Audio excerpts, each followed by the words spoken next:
მასობრივი ღონისძიება. არასამთავრობო ორგანიზაციამ კოალიცია სამართლიანობისთვის საქართველოს ეროვნულ მუზეუმს 2008 წლის ოკუპაციის მეოთხე წლისთავის აღსანიშნავად რუსული ოკუპაციის თემაზე შექმნილი ახალი ექსპონატი გადასცა.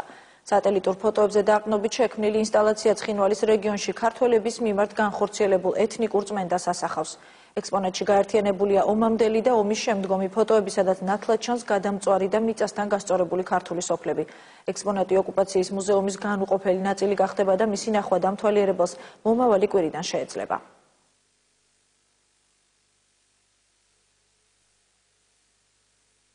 წარმოდგენილია 16 სოფლის სატელიტური ფოტო და შედარებული ერთმანეთს ომამდელი და ომის შემდგომი ფოტოები.